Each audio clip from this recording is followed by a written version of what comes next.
Guys, welcome back to my channel Rupali dot Ganesh. কেমন আছো সবাই? আসলে কি ভালো আছে সবাইকে গুড নাইট।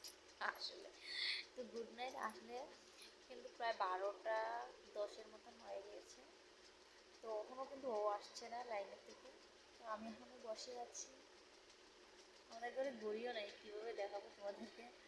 তো আসলে ও এখনও আসছে না, তো আমি বসে আছি আর ব্যাক ক্যামেরা দিয়ে দেখাচ্ছি বাবুরা এখনও ঘুমাচ্ছে।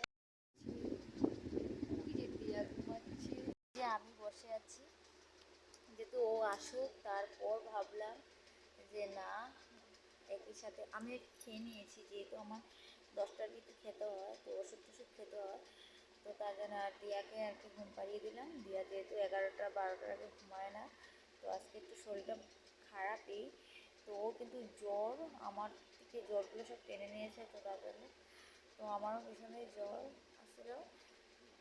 তো সকাল থেকে ভীষণই জ্বর, বাবুরও শরীরটা ভালো না, যেহেতু কালকে দুদিন থেকে স্কুলে যাচ্ছে না, ওর শরীরটা ভীষণ ভালো লাগছিল না, তো তার জন্য আর কি স্কুলে যাওয়া হচ্ছে না। তো ভাবলাম কালকে দেখি, কালকে যেতে পারে, শরীরটা ভালো লাগলে কালকে উঠাতে লাগবে ঘুরে। তো তাই আর কি। তো এখানে বসে বসে কী করবো, একা একা বসে আছি। তো আসো, তারপর তোমাদের সাথে শেয়ার করবো। ও এসে ভাত খাবে, তারপর কী করবে। তো ওর জন্য রুটি বানিয়েছি, রুটি খাবে।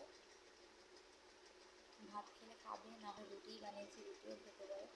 তো রুটিটাই খাবে, এটা জানি। যত রাত্রে হয়েছে ও আর ভাত খাবে না, তো রুটিটাই খাবে।